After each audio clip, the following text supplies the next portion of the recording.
All right. So again, hi everybody. If you're here for the SSBCI grants training, you are in the right place. We have a packed session. And as we get started near joining us, please mute yourselves. That will help us have the least amount of distractions and make sure that we can cover everything that we have prepared. So I'm Lillian Lowry. I oversee the grants programs here at SSBCI, and I'm joined today by some of my colleagues. I have Terry Riley, Jennifer Wilson, and Jessica Drews, who will be assisting me with this presentation. We also have probably most of the SSBCI team, so this is a big treat for everybody. We're excited you're here, and we hope you will find this presentation useful. So we will be covering what success looks like, what Treasury expects, how you stay on track. This training was developed for our grant recipients, administering agencies, program managers, compliance, oversight, and finance staff.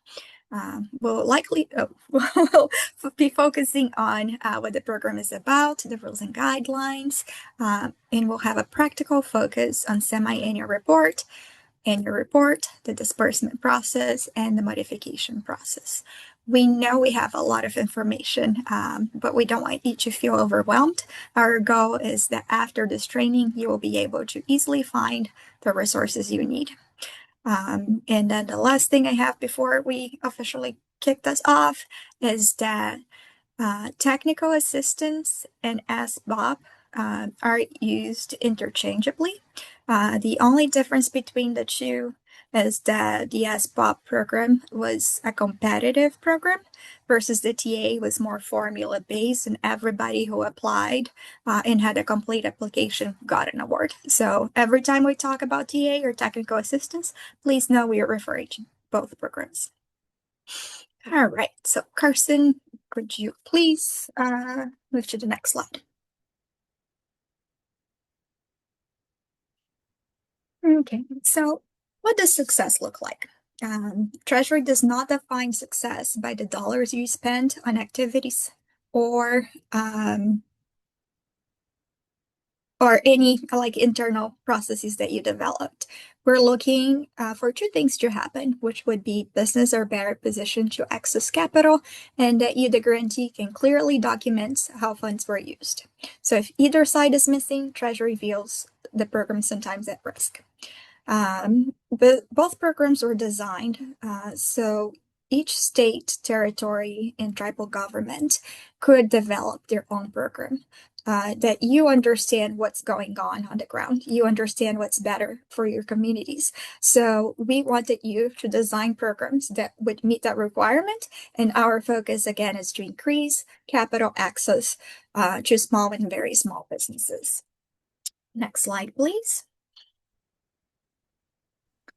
So how does technical assistance fits into the bigger SSBCI picture? You can think of technical assistance as the bridge between small businesses and financing. So the capital programs supply the money, but technical assistance prepare business to successfully receive it.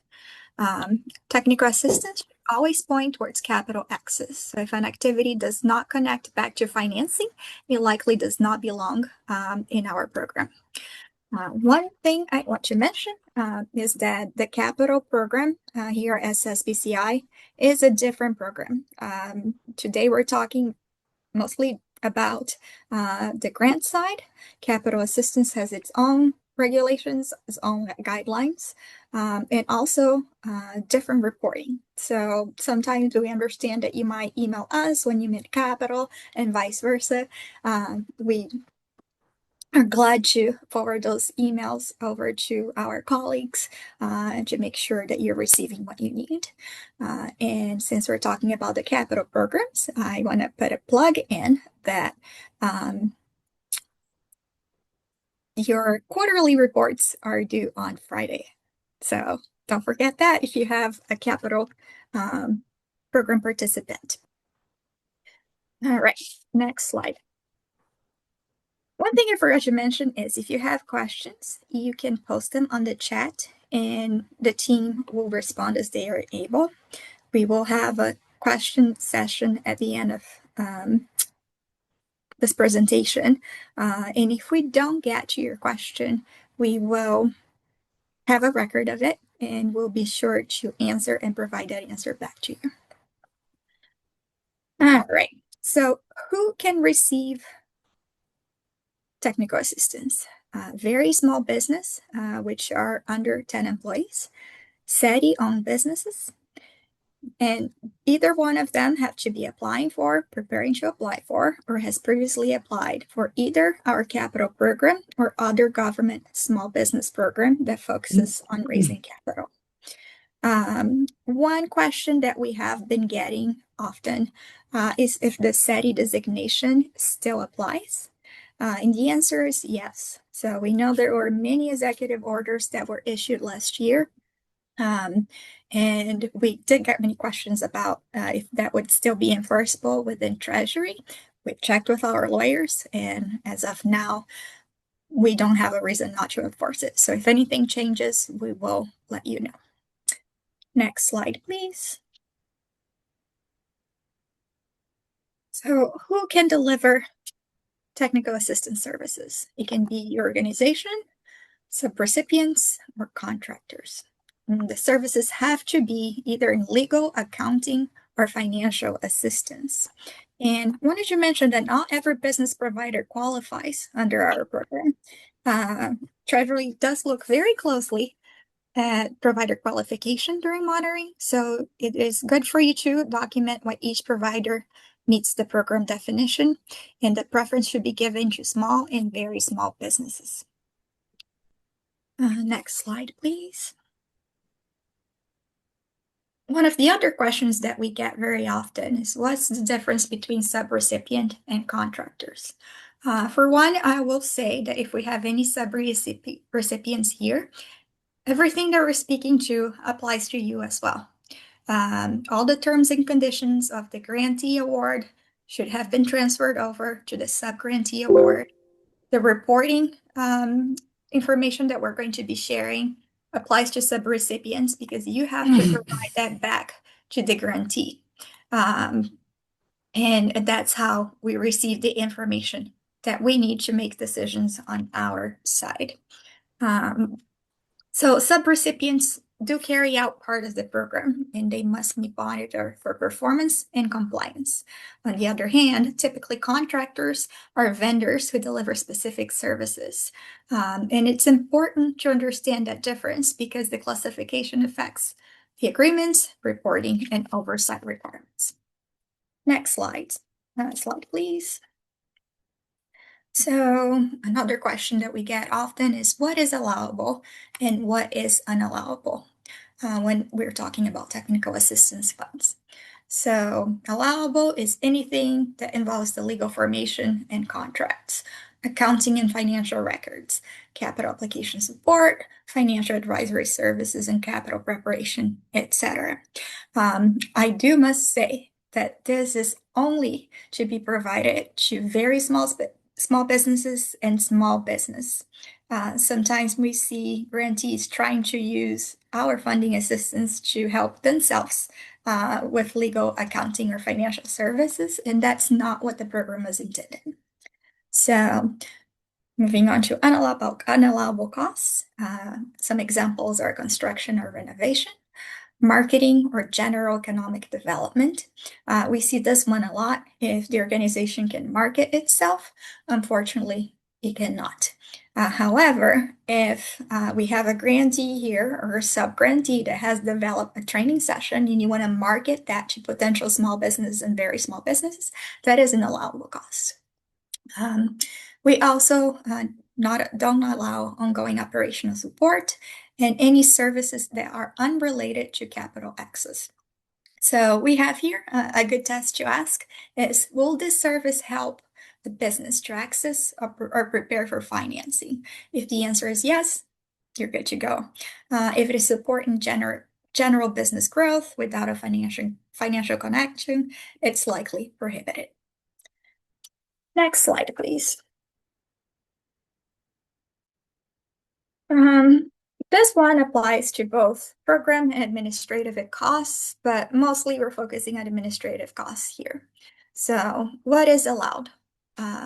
direct and indirect costs, and personnel oversight and monitoring. So all of our grantees, if you have received your award, we had approved your program design and we approved your budget. So we were all set on the categories you had placed in your budget. When it comes to administrative costs, sometimes we do not have an insight into how your organization operates, which is why you have to document information if needed to show us how it directly supports the technical assistance program. As a rule of thumb, and this is if you have taken any federal grants courses in the past, this will be something that instructors try to bury deep in your mind, as that all costs have to be reasonable, allocable, and documented.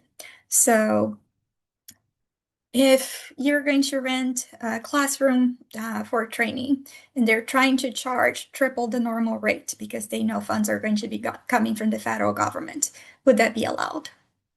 It wouldn't, because it's not reasonable.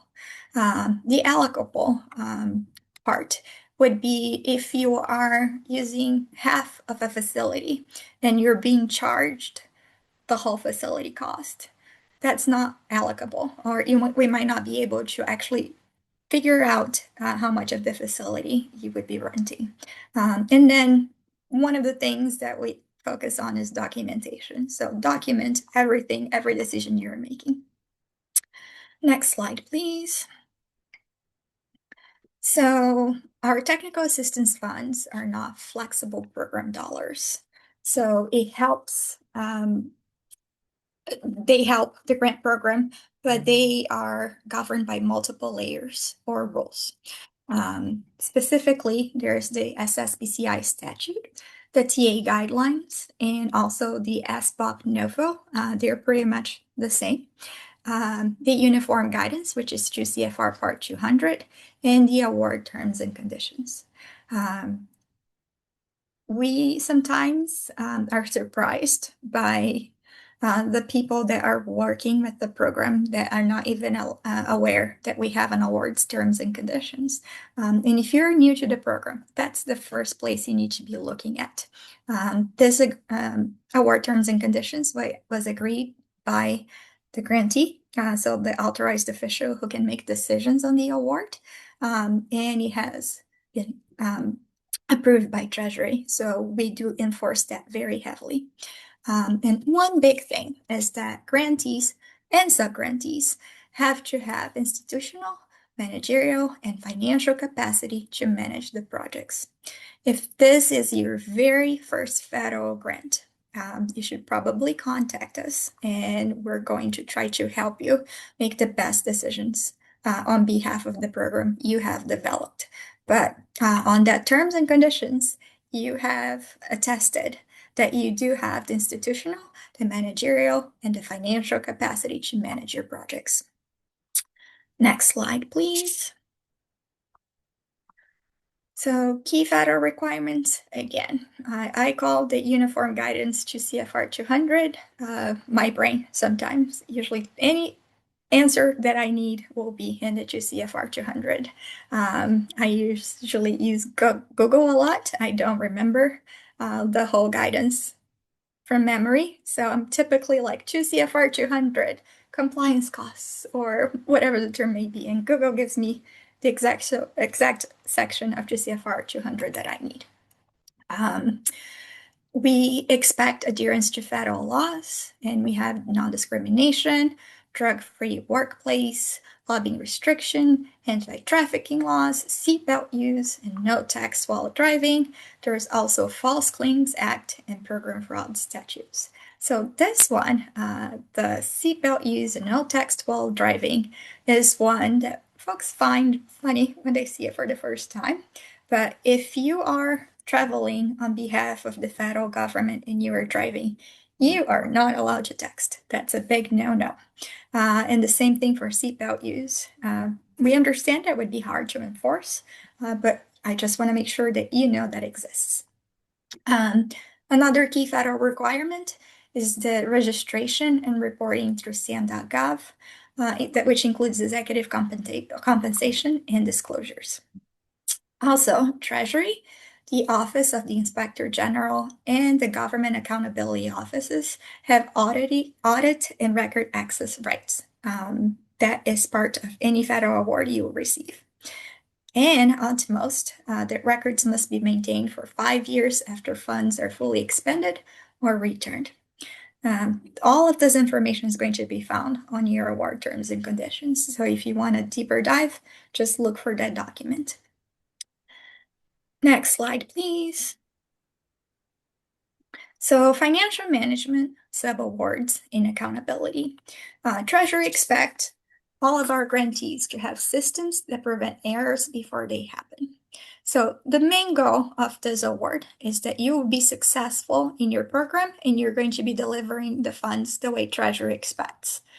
The last thing we want to see is at the end of your program, when we're doing the closeout of the award, we find things that should not have happened. If that is the case, you might have to return portion, or sometimes even the whole award back to Treasury, and we really don't want to see that happening. So we're expecting you to separating financial duties, tracking all expenses against the approved budget, reviewing transactions regularly. We are looking for any instances of prevention of fraud or reporting errors. So documentation is critical. Make sure that you have all your documentation should Treasury ask for it or for your own internal controls. And the one last thing I'm going to be saying over here is that Treasury must approve subrecipients, any subrecipients that you have in their budgets. And you have to have written subaward agreements and active monitoring of your subawards. So I'm not going to read this whole slide to you so you can see it here. And the one last thing I'm going to say, which it's probably 90% of the time we're dealing with this, and folks are not aware, is that funds have to be held in interest-bearing accounts. This is true to pretty much every single federal grant, unless there's a condition that says you don't have to do so. All of our grantees can keep up to $500 of interest, but the rest have to be returned annually. And we have a little bit more about that during our semi-annual report that will be coming in later. Next slide, please. So oversight is a routine of any federal grant, and it's not a sign that anything went wrong. We, again, want to make sure that you are successful, and we would rather find an error and rectify it than not finding it at all, and then again have you have returning funds to us at the end. So we wanted to ensure funds are protected and used as intended. And Treasury can review any of your records, conduct site visits, impose different conditions, suspend or terminate some of the awards, require corrections, or withhold or recover funds. So we don't want to do that. So if you ever see us coming and saying, hey, can you send us records about this or records about that? It's usually because we're reviewing some of the reports you submitted, and we want to make sure everything's going according to plan. Next slide, please. And talking about reporting. So reporting is how Treasury understands what happened during the award. We don't manage your programs with you when you're going through the process. We want to make sure that you have a consistent story about your spending activities and your outcomes. And we have pretty much 3 types of reports. So first, what you see very often is the semi-annual financial report, which is the SF-425. They're typically due on April 30th and October 31st. The first one covers period from October 1st through March 31st. And the second one is from April 1st until September 30th. So we're going to have a new round of reporting going on. Don't worry, we're going to have more training comes March and April, but just be prepared that in April, you're going to have to submit a new round of semi-annual financial reports. On that one, we're looking for cumulative expenditures. and it is required even if no spending has occurred. Moving on to the annual progress and outcomes report. Those are typically due on April 30th. So again, they will be coming up due again. They cover years ending in March 31st. So it would be from April 1st until March 31st. And we're focusing on outputs, outcomes, and goals. So we want to see how the program is progressing and what effect it actually has. And then we have the final closeout report. All reports when the awards closed are due 120 days after the end of performance, and they constitute of the final SF 425 and a final outcome and narrative report. If you are getting close to the closeout, we will be in touch very soon and help you through the process of closing the award. Next slide, please. So grantees have to notify us if there are any delays, program changes, fraud, waste, or abuse. Those things might actually trigger a new cycle of reports or increased oversight of the award. We expect you to tell us things early because then we have a bigger opportunity to help you. So reporting problems does not automatically create penalties, but failing to report any problems does. So if there's anything going on with the award that you're not 100% sure, just get a hold of us. Next slide, please. And I'm going to finish this part with a little bit of best practices. So what typically works well would be clear written procedures, regular internal check-ins, early questions to Treasury, and for you to treat compliance as ongoing. Some things we want you to be aware of would be weak documentation or subrecipient oversight. Again, you are responsible for the subrecipient, late or inaccurate reporting, and misuse of funds. As we're going to move on to the next slide, I want you to make sure that you understand what I'm going to present. Carson, you can move to the next one because it applies to pretty much all the other items that are going to be covered as we move on. So grant roles. We have the authorized official who has the authority granted by either the governor or tribal leadership to administer the award. So making grant decisions, request modifications, submit reports, request disbursements, and all of that. Sometimes we have a delegated official, and that happens when the authorized official names somebody to be in charge of those decisions on their behalf. We also have primary, secondary, and alternate contacts. Those are folks maybe doing the day-to-day activities. We include them in communications, and they're usually an integral part of the process. We want you to know that those three roles are different than the Salesforce portal roles, so the Treasury portal, where we have account administrators who can grant permission to other users, view and download reports. We have an account point of contact who can view, download, and upload reports. And we also have the authorized representative who can upload, certify, and submit reports.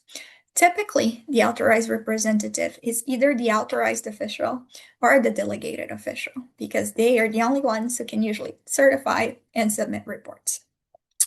We also want to make a note that updating the portal does not automatically update any communication preferences or roles for the award. Typically, the authorized or delegated official has to communicate any leadership and point of contact changes via the inbox. And finally, the contacts that you have for the capital program are not the same as the grant program. So if you make a change on the capital side and you also want to change it on the grant side, you do have to let us know.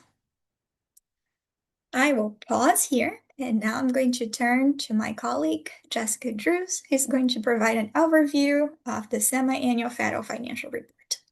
Jessica? Hello, everyone. Carson, if you want to go to the next slide. We are going to be covering the semi-annual federal financial report, the SF425. If you want to go to the next slide, Carson. Okay, so what we're going to be covering is the semi-annual reporting requirements for the SSBCI TA grant recipients. This particular slide we are looking on includes links to more in-depth SF425 training. We will not cover those today. I do highly suggest you guys access these links and watch them. They are very well done. It will go over how to complete the SF425, how to upload, certify, and submit the report through the portal. Next slide, please. So what is the semi-annual financial report? It is how you formally report your use of TA grant funds to Treasury using the SF425 form. This requirement comes directly from the TA grant program policy guidelines and reporting guidance, and it applies to all recipients. We utilize this information to monitor the spending, confirm compliance, and ensure the funds are being used as approved. The report captures basic recipient and award information, things like your reporting period, and cumulative financial data on how the grant funds are being used. Submitting a complete and accurate report helps avoid follow-up questions and delays. Next slide, please. So who must submit? All TA grant recipients are required to submit a semi-annual report. Please ensure that subrecipients report their information to the recipients, not directly to Treasury. Subrecipients report to the recipient, and only recipient level information should be submitted via the portal. Your first report will cover the initial partial reporting period beginning on your federal award date, as listed on your grant agreement. After that, reports are submitted twice per year for 6-month reporting periods until the period of performance ends. The final report covers the period since your last report through the end of your period of performance. Reporting periods are 6-month periods that end March 31st and September 30th. Each report is due to Treasury 30 days after the reporting period ends, and the submission window opens the day after the reporting period closes. So that can be a little confusing. So for example, for a period ending September 30th, the submission window would open October 1st, and the report would be due October 30th. Meeting these deadlines is important, as late or missing reports will result in a follow-up from Treasury. Next slide, please. So many of you have seen the form, the SF425. Just briefly going over it, there are several sections, which we'll go through briefly. Section 1 through 9 collects basic information about your organization, the award, and the reporting period. Section 10 captures the financial data related to federal cash, expenditures, obligations, and balances. Please remember this information should be cumulative and based on financial records. Section 11 applies only if you have indirect costs, which must align with your approved budget. And Section 12 is specifically for remarks. However, you should not enter the remarks directly on the form itself or try to attach anything from the form. If you use the add attachment button from the form, it will actually not send us that attachment. So we ask that you submit a separate additional document at time of submission with any remarks or additional information. And then finally, Section 13 must be completed by the authorized official who certifies and submits the report, which this could also be the delegated official. A few tips to avoid issues: ensure your totals match your approved TA award. Again, use cumulative financial data, and upload and certify the report within your submission window. Next slide, please. Okay, so this one is just general tips. Try not to leave any required field or row blank. We will reach out. Your award document. your award document should be referenced throughout this process so that you can make sure you are filling it out with the correct FANE, your period of performance, your total potential allocation and award, and if you have any tranche amounts. Box 8 references your project grant period, which is your period of performance, which again can be found on your award document. If you're unable to locate your award document, please reach out to us via the inbox and we will make sure that we provide you with a copy for your records and for your reference. Box 9 references the reporting period end date. This will either be March 31st or September 30th. A common mistake that I was seeing is we were seeing the due date placed in that box. So people were either putting April 30th or October 30th. We want to make sure that the information that is being reported is cumulative through either March 31st or September 30th, depending upon which one you were filing. Next slide, please. So reporting funds received and total potential award.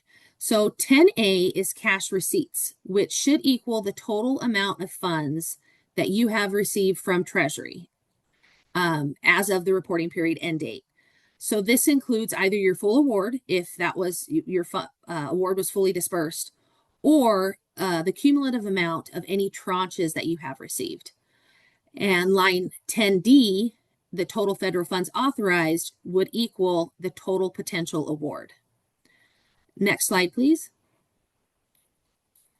The next slide discusses obligations.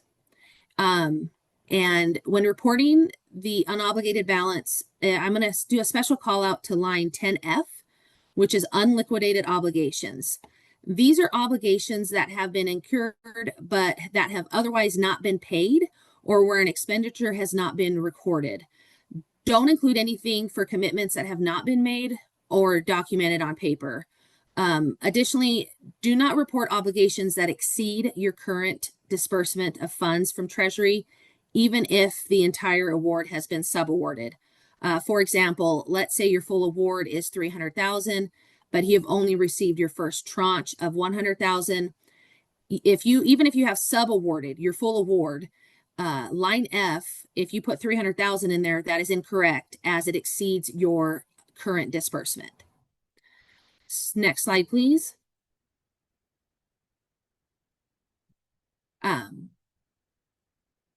Carson, can you go to the next slide? Sorry. Okay. Okay, so total federal share. Total federal share will automatically combine 10E with 10F, which will total 10G, which will show us if you are nearing your disbursement amount. If 10G is 70% or more of your current disbursement, we will reach out regarding a potential disbursement request or timeline on when we can expect to see that disbursement request. Next slide, please. Okay, program income. As a reminder, under the 2 CFR 200.305, recipients and subrecipients are generally required to maintain advance payments on federal funds in an interest-bearing account unless an exception applies. There are 5 exceptions listed in that the 200.305. One of the listed exception applies to recipients or subrecipients that receive less than $250,000 in federal funding per year. I encourage you all to go review the 200.305 section of the CFR to ensure you are maintaining compliance. All federal income earned is reported on line 10L of the SF425. Although interest earned on federal fund is not considered program income, the SF425 does not include a dedicated line where we can capture that information. So as a result, cumulative interest earned is to be reported on line 10L with an explanation stating that the amount reported is interest earned. Recipients and subrecipients are allowed to retain up to $500 per year of interest earned on federal funds to use for administrative expenses. All interest earned above $500 must be remitted annually, and we'll include instructions on the next slide. but an explanation is to be provided either in box 12, remarks, which is a very small box, so you'll probably find it very hard to include the remarks in there. So we suggest including an additional document during submission, and the explanation can describe the amount reported, whether any interest in excess of $500 has been or will be remitted to HHS, and identify any amount retained for administrative purposes if it's applicable. Next slide, please. To wrap up this section, this is the last slide. The signature box, 13B, should be signed by an authorized or delegated official with either a wet, which is a handwritten, or certified digital signature. We don't want a typed out signature, or even if you make it into a fancy font, we want a handwritten wet signature or a certified digital signature. One troubleshooting tip, some people have reported issues accessing the form via the portal.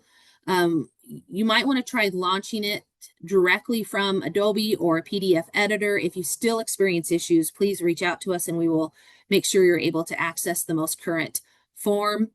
And then lastly, returning interest, any interest or all interest in excess of $500 per year must be returned annually to the Department of Health and Human Services payment management system through either an automated clearinghouse, ACH network, or Fedwire Fund Service payment.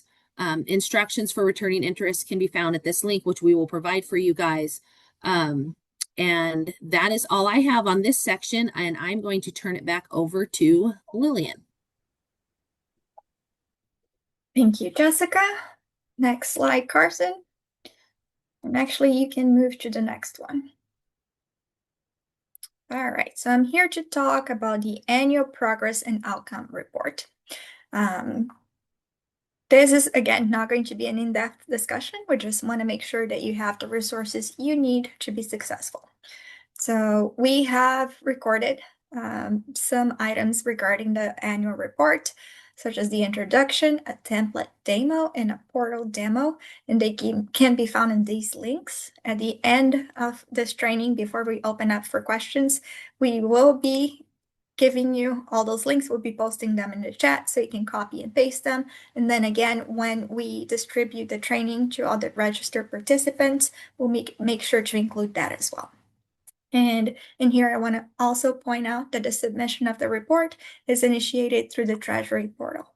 So we will be opening the portal typically a month, 45 to 30 days before the end of the period of performance. We're currently uploading all of the reports that will need to be submitted for this reporting period, and you should have access to that very, very soon.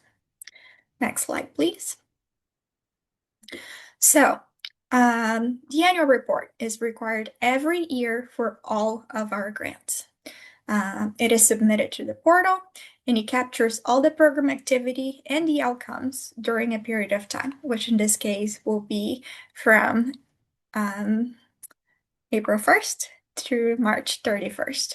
So April 1st of 2025 through March 1st of 2026. We will need for everybody to submit if you have had an award that was countersigned on February 28, 2026 or earlier. The report includes provider data. So who is providing the financial, accounting, and legal services? Eligible beneficiary data, which will be every single person or small business that has received assistance through our program. The technical assistance services delivered, which includes classroom style and training for technical assistance, and a narrative that would be giving us an update on the program implementation. Next slide, please. So when are reports due? Again, first period starts on your award federal date and will end on March 31st of each year. All annual reports are typically due by April 30th, And if that falls on a weekend or holiday, would be the next business day. It says here the submission window opens on April 1st, but I said before, we try to open it early and we'll be communicating that with you. And who must submit? Every recipient with Treasury countersigned grant agreement of February 28th, 2026 or earlier. Next slide, please. So how to submit successfully and avoid any issues. We want to make sure you're only accessing the report through the portal. If this is your second time submitting the report, you're going to have some items pre-populated, like the provider information. We have 8 tabs. There will be 4 summary or help tabs and 4 data entry tabs. You can complete it either manually or copying and pasting from your systems. And we want to emphasize that portal roles matter. Again, if on the Salesforce portal, the account administrator can give access to other people and also view and download the annual report. The point of contact can view, download, and upload the report. And the authorized representative can upload, certify, and submit. So our authorized representatives, again, should be either our authorized officials or your delegated officials, and they're the only ones who can certify and submit.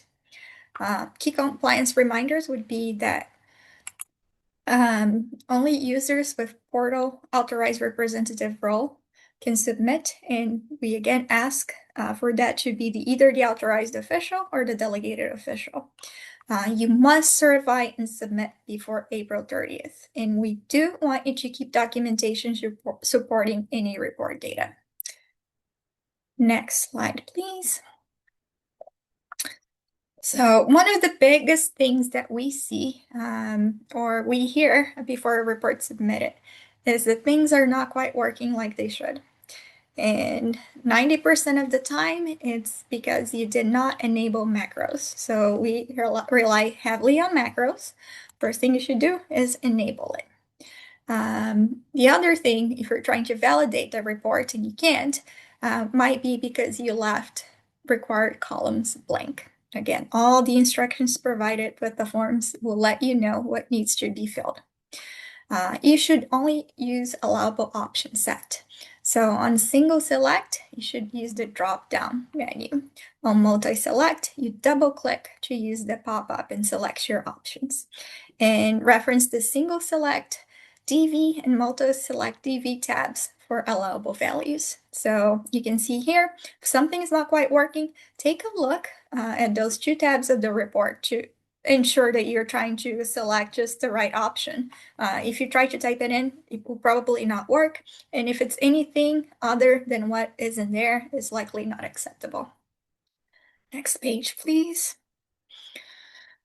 So, eligible beneficiary IDs. We often get some requests saying that recipients of our technical assistance services do not want to identify themselves. And we don't need that information. You can assign a unique ID for each eligible beneficiary or the business receiving the TA services.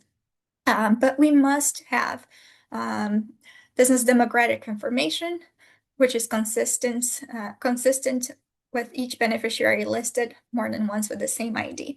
And I said you must, and apologies, you don't have to. In most of the items, we do have the option to select business did not provide.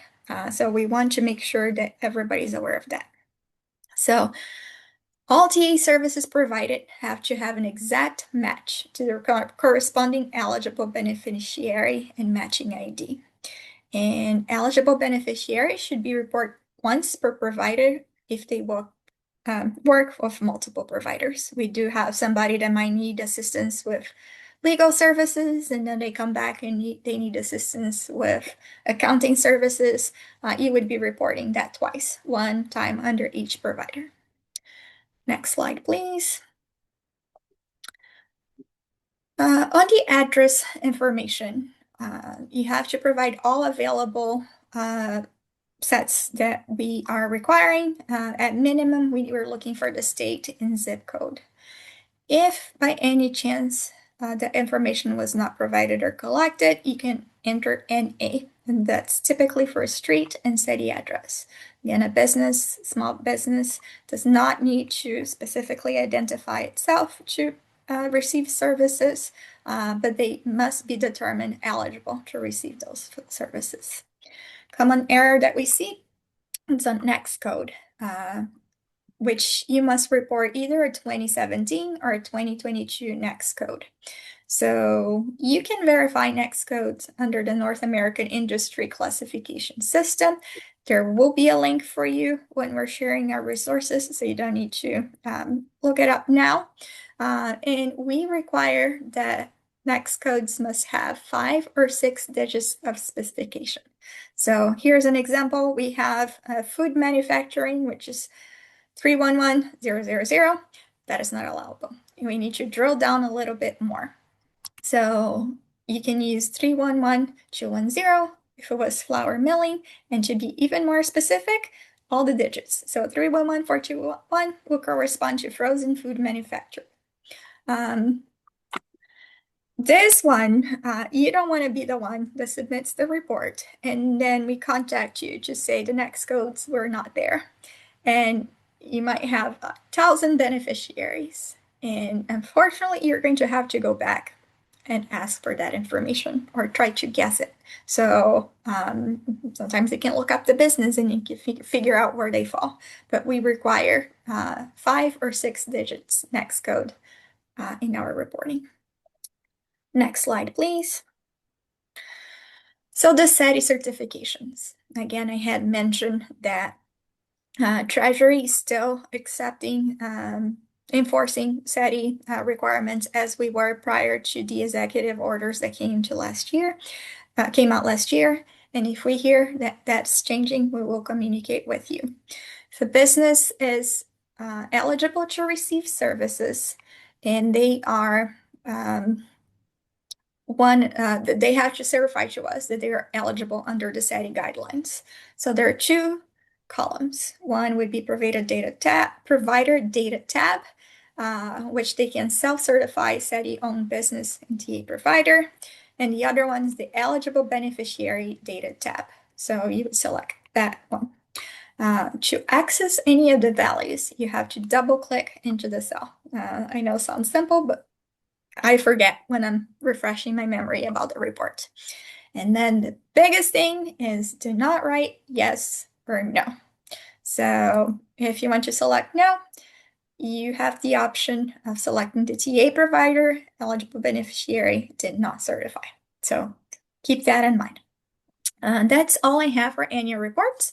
And now I'm going to turn over to Terry Riley, who will be going over disbursement request process.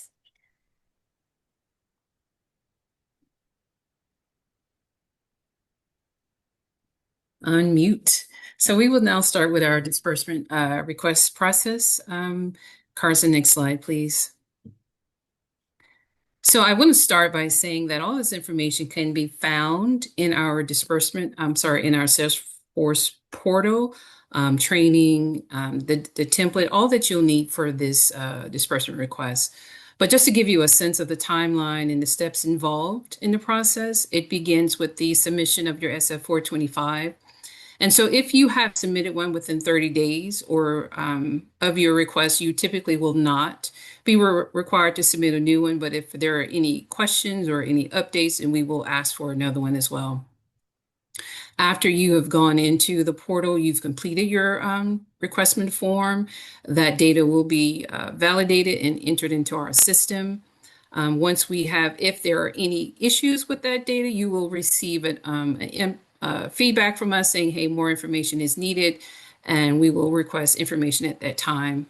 Upon the successful completion of your request form, then we will go into what's considered a mini compliance review.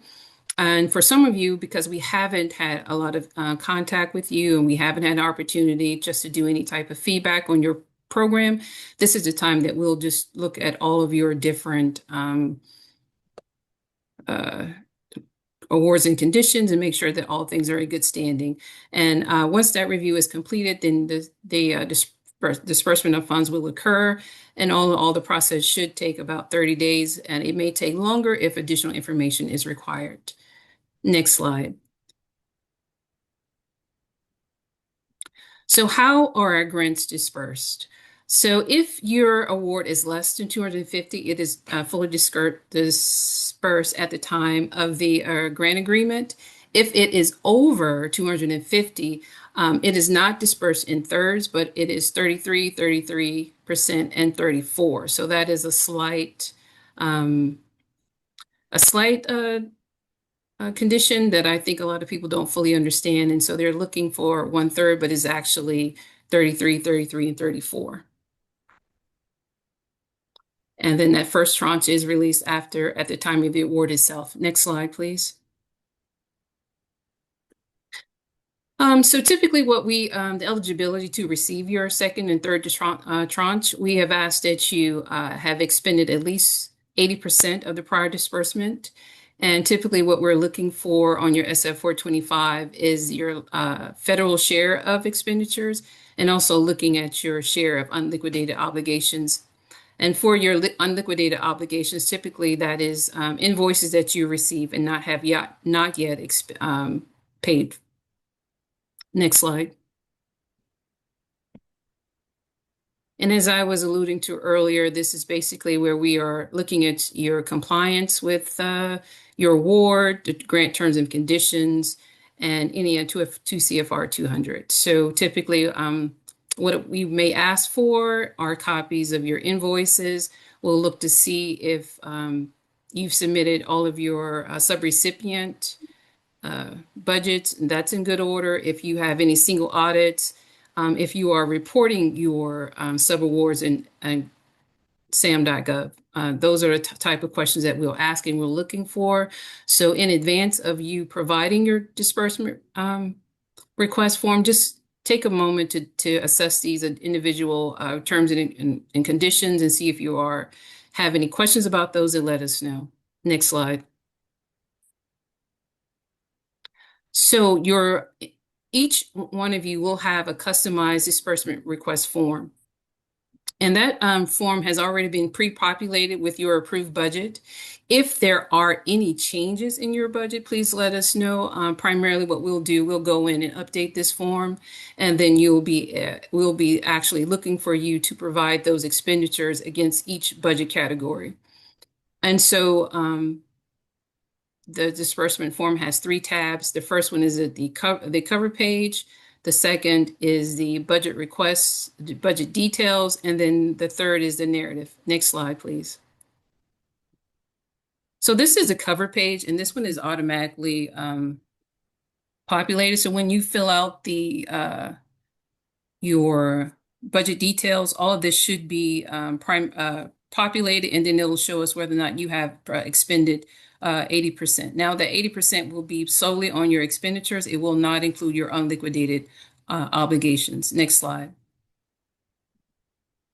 And so this is the bulk of the information that we will use to review and analyze your expenditures compared to your budget. And primarily, now I will caution you that this slide does say optional. It is only optional because the use of the form itself is optional.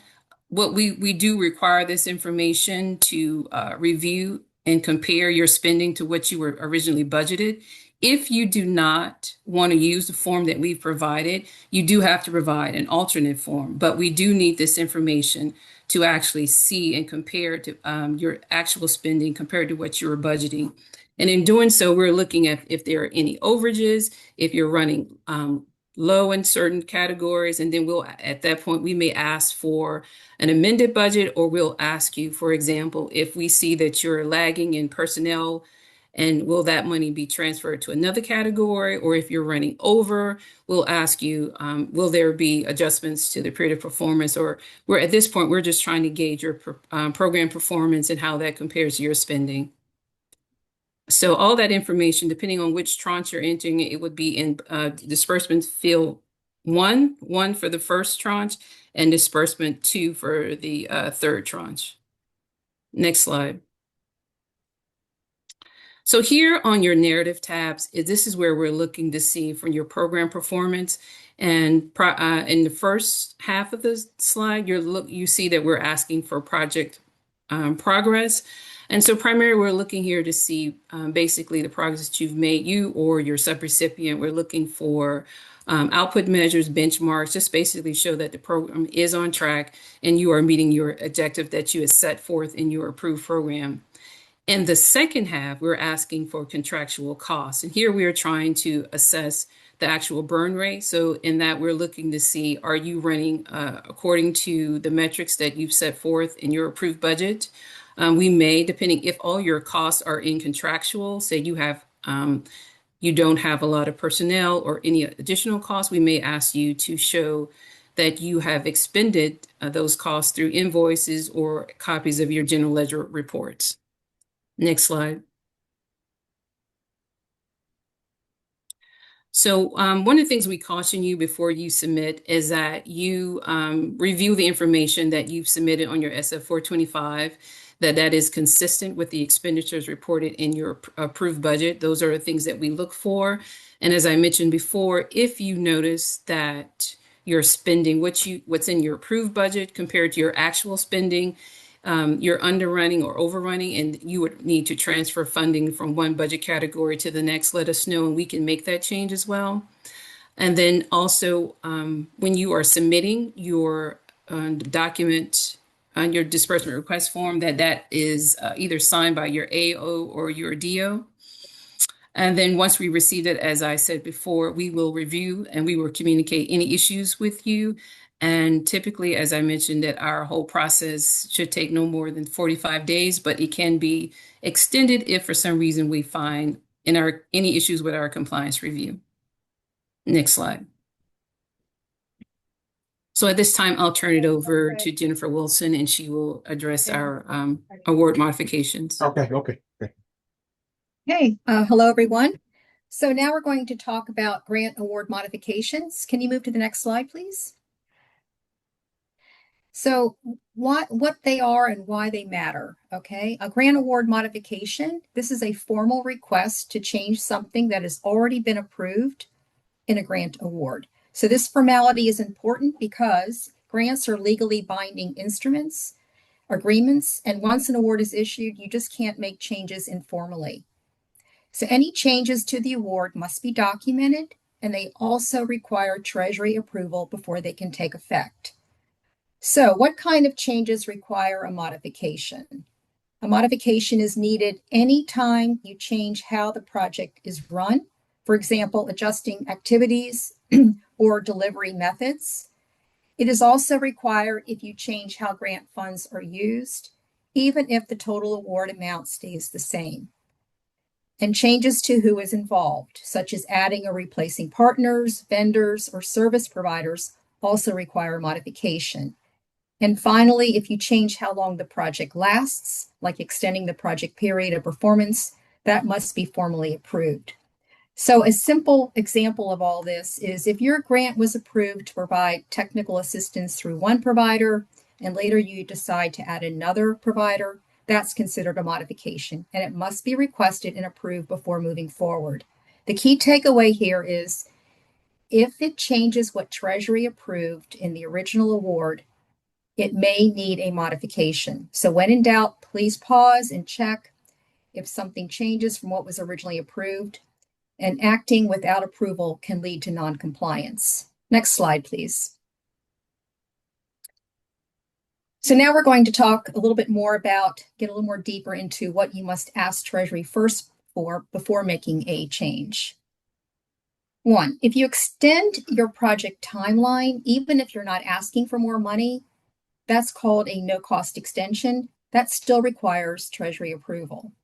Second, you must ask Treasury if you plan to move a large amount of money between budget categories. This is especially important when shifting funds between categories like subgrants, contracts, personnel. Third, if you want to change what the program is designed to do, meaning that the core purpose, activities, or outcomes of the project, that is also a modification. And finally, changes to key staff. listed in your award, such as project leads or primary points of contact, must be approved, reviewed, and approved. So here, I'm just going to give you a couple of concrete examples. As you can see there, funds across categories such as moving $200,000 from sub grants to contracts. That's considered a budget change and requires Treasury's approval. Or if you need to extend your project timeline because, and I've seen a lot of this, provider onboarding took longer than expected, that would require a no-cost extension through a modification.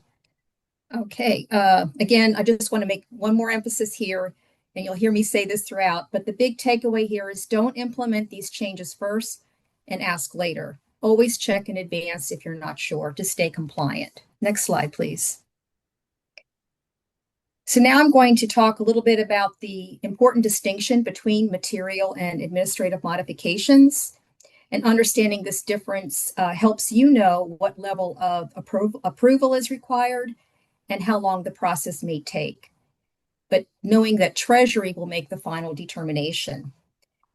So material modifications are changes that substantially affect the technical assistance program. These are significant changes like things like altering your core activities, making major budget shifts, or changes that impact how the program delivers outcomes. Because they affect the substance of the grant, material modifications require a signed amendment to the grant agreement. That means the change is formally incorporated into the legal contract, the legal agreement, before it can move forward. Administrative modifications, on the other hand, are considered immaterial. They don't change the overall purpose or scope of the program, but they still need to be documented. Administrative mods require notification and Treasury and written Treasury concurrence, even though they do not require a formal amendment to the grant agreement. So the key takeaway on this slide is here that all modifications require documentation, but the level of approval depends on what the changes is, whether it's material or administrative.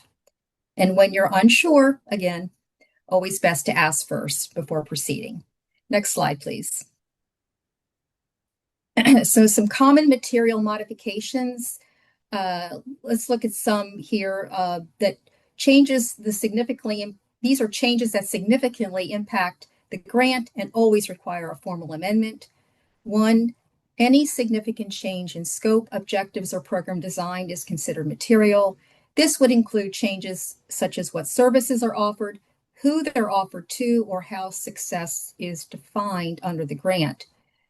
Subgrant changes are also material modifications. That could mean adding new subgrantees, removing approved subgrantees, or making major changes to how subgrant funds are allocated. That could be such as changes to approach in delivering your technical assistance services, such as adding additional legal, accounting, or financial advisory providers. Another common trigger is budget transfers that exceed the 10% threshold of the approved amount. So once a transfer crosses that threshold, it is considered substantial enough to require a signed amendment. And no cost extensions, those are also classified as material. We're going to get into some of this a little bit more deeper here in a minute. But even though no additional funding is requested, extending the project period changes the terms of the grant and must be formally approved. Finally, the removal of any tribes from an approved joint application is always considered material. And because joint applications are evaluated and awarded as a unit, changes to participating tribes, they affect the basis of the award itself. The key takeaway on this slide is that material modifications change the foundation of the grant, and these require advance approval and a signed amendment before implementation.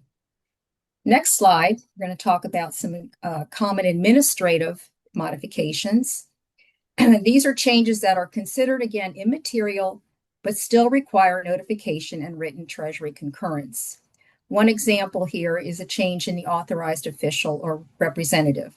While this doesn't affect how the program operates, Treasury still needs to know who has legal authority and oversight for the grant. Budget transfers of 10% or less, they're also considered administrative. Even though these are smaller shifts between categories or in funds, they must still be documented and approved in writing before the funds are moved.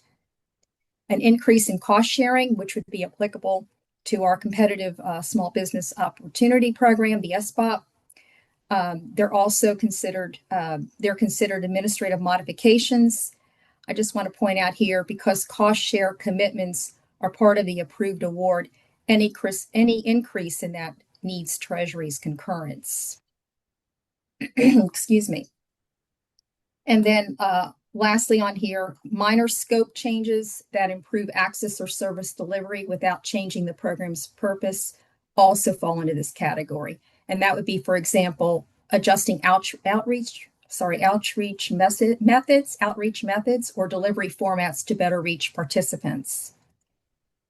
Internal procedural changes such as updated internal workflows or reporting processes are also considered administrative, as long as they don't affect the grant's objectives. Key takeaway on this slide is that administrative modifications still require approval, but they don't rise to that level of a contract amendment, an award amendment. When a change improves efficiency without altering the substance of the program, it's likely administrative, but it still must be communicated, and Treasury must still make that final determination. Next slide, please. Submitting a modification request.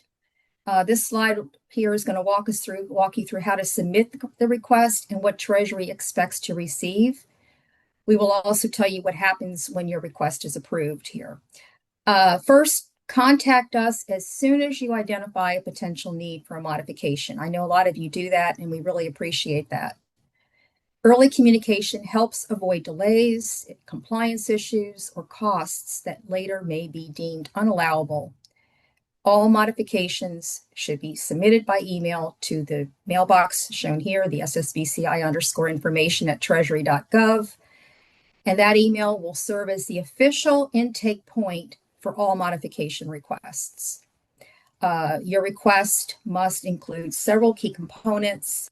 First, a signed letter from the authorized official or delegated official. It should clearly state that what the requested change is, and confirm that the organization is formally requesting approval of that change. We also need a narrative justification, and it should include why the change is needed and how it will impact the project, including any effects on your timeline, your budget, or your outcomes.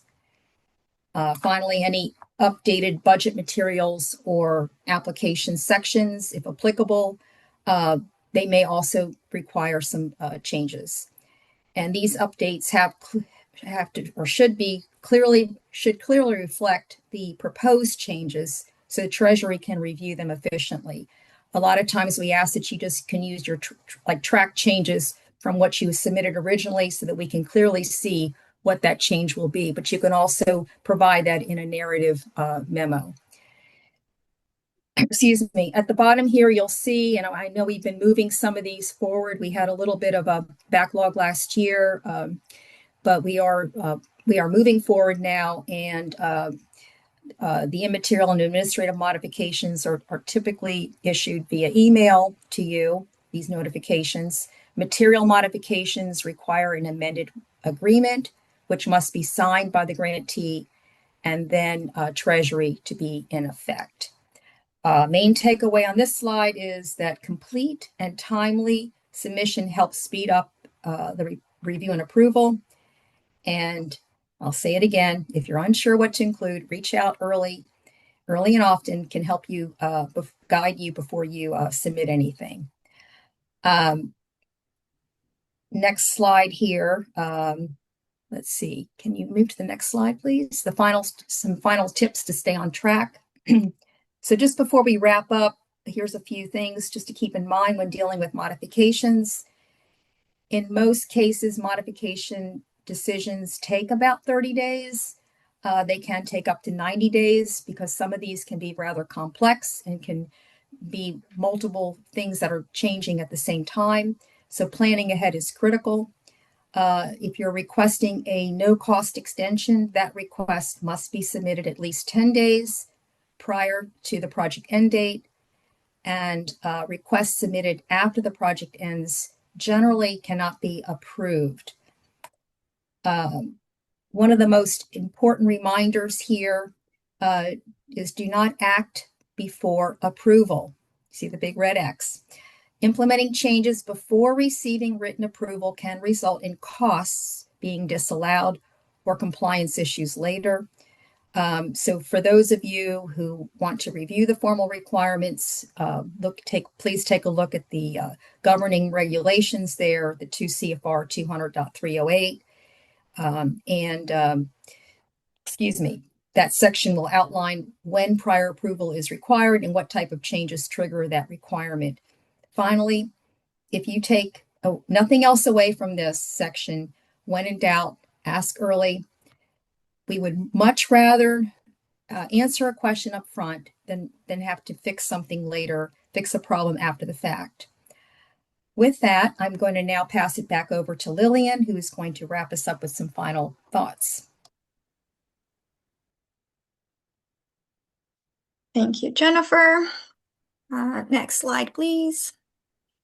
And you can actually move on to the next slide. So we see technical assistance, our program, as an opportunity to create lasting impact for small and very small businesses. When you, the grantee or the sub-grantee, has combined thoughtful program design with a strong compliance practice, we know that communities and business will be better off. It's something that we can all stand behind. We're here to help you, and we're here to make sure that your programs are successful. So we hope you never see us asking for increased reporting or to provide more information to us as a penalty. It's just us trying to help you stay on track. So ultimately, as you can see on the slide, technical assistance does change outcomes. It helps business access capital. It strengthens our programs, creates opportunities, grows businesses, generate jobs, and ultimately, like the main goal of Treasury is to make sure we have a strong economy. So we see our programs, both the capital and the technical assistance, as an opportunity to do that. Next slide, please. As I said, we were going to provide you with all of the resources we mentioned throughout the training. If you look at the chat, you will see that I copy and pasted that into the chat. So for right now, I can just copy those links. We will also make them available to you when we share the presentation, which might happen before we actually share the recording. To make the recording available to you, we have to go through an internal clearance process, and that takes a little bit of time. So likely tomorrow, we're going to send this presentation to all of you who are attending the training right now. With that, the last thing I wanted to mention is, again, this is a very comprehensive in terms of all the topics that we covered presentation, but it's not the final resource. We have provided many other resources that go in very specific details of what you should do.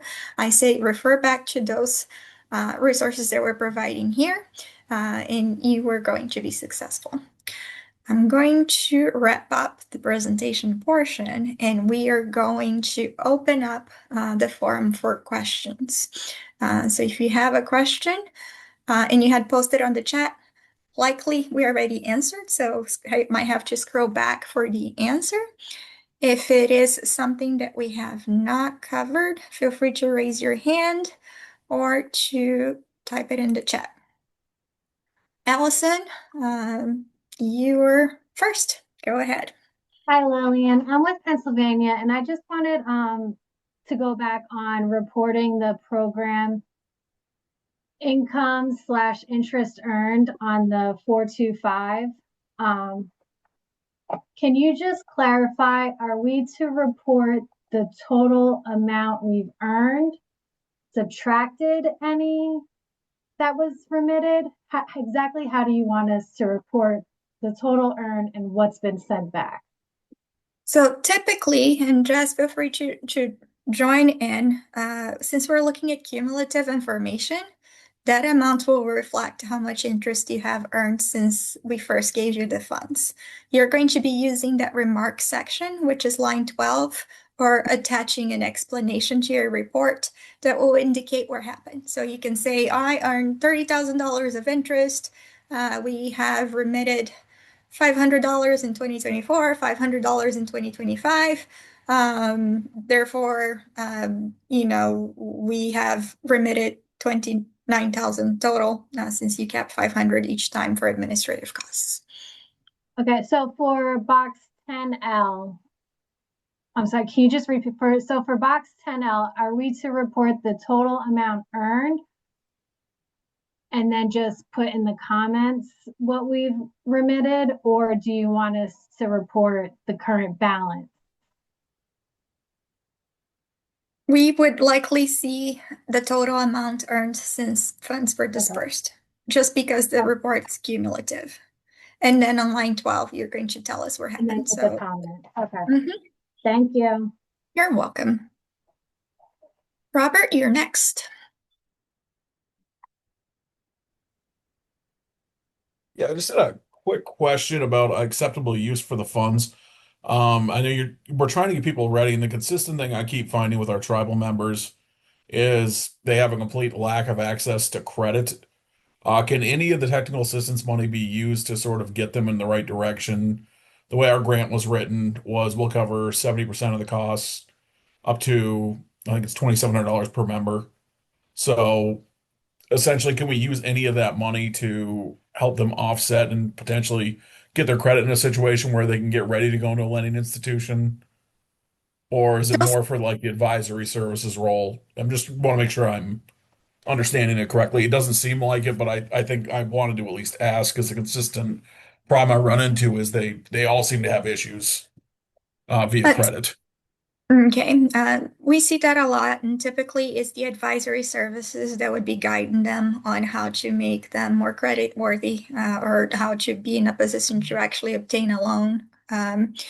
And if they're incurring costs, sometimes they have to pay fees. Sometimes they have to get in contact with credit bureaus. Those are not typical uses of the funds. Likely, we will not allow it. However, we want to make sure that we are understanding the whole scenario. So the best thing to do will be ping us on the email address that you see on your screen, and give us the specific details you're facing, and we'll get back to you with the most appropriate response. Sure. Thank you very much. Appreciate it. You're welcome.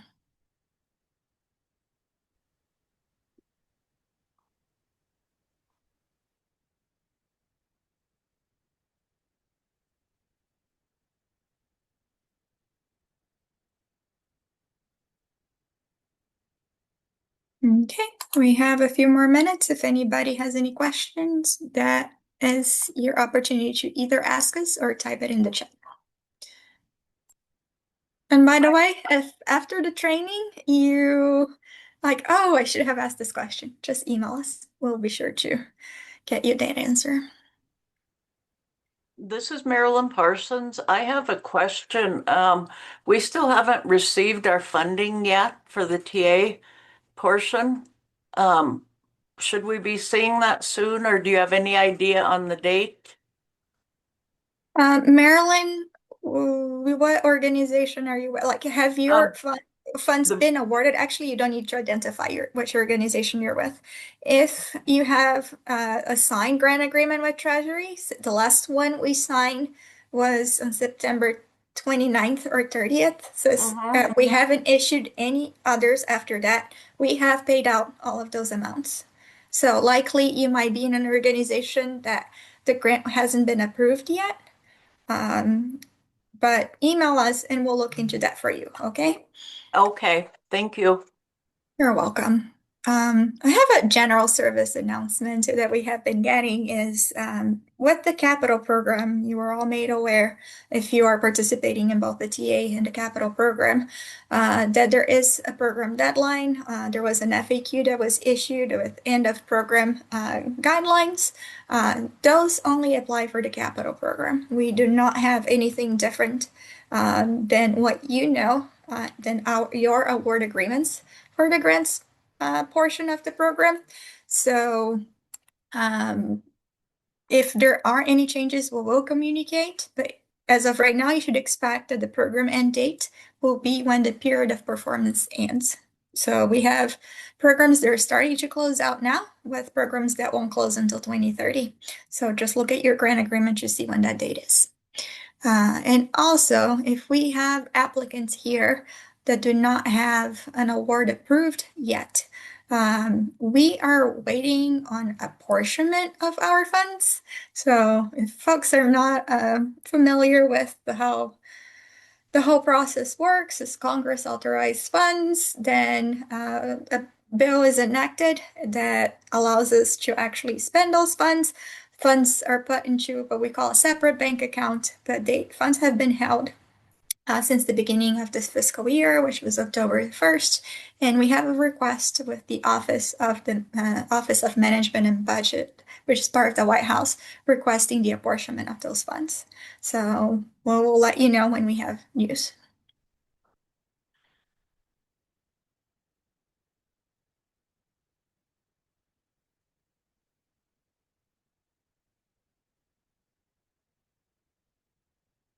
We have a question on the chat. So for the federal financial report, which is the SF 425, you need us to provide the breakout of the total program income in the note, and the program not sent back to Treasury, and how often should those amounts be returned. So for the first part, again, you put the total amount of interest that was earned since funds were given to you.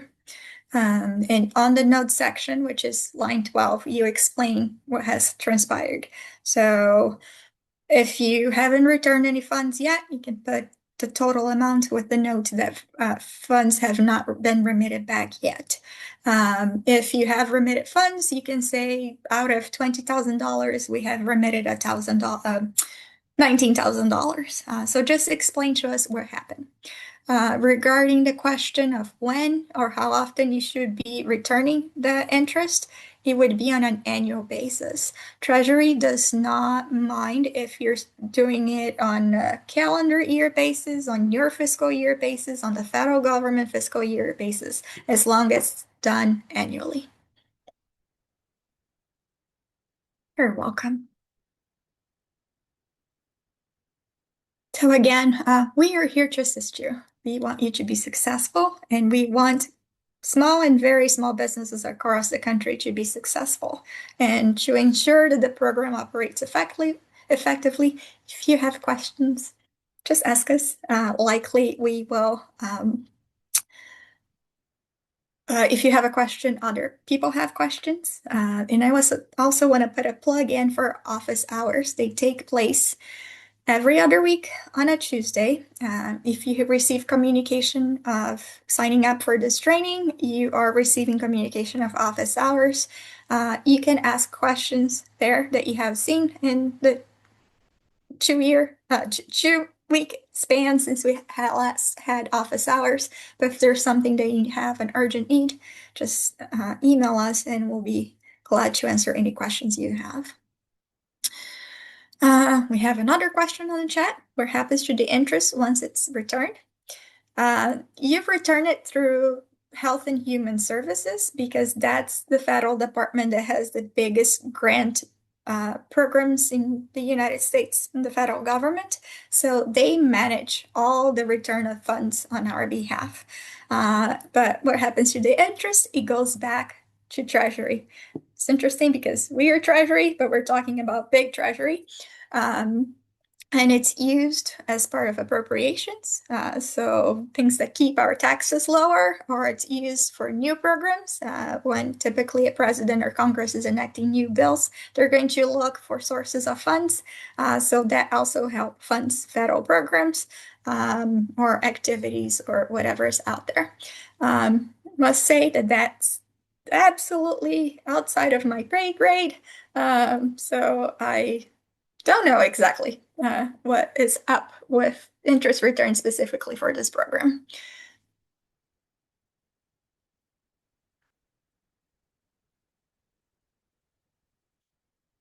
All right. Well, thank you, everybody. Again, look for a copy of this presentation to hit your inbox likely tomorrow. We will be sharing the recording of the training. And if you need anything from us, just email us. We appreciate you being here. I know it was a long hour and a half, but we actually made it all in an hour and a half. So yay for time management.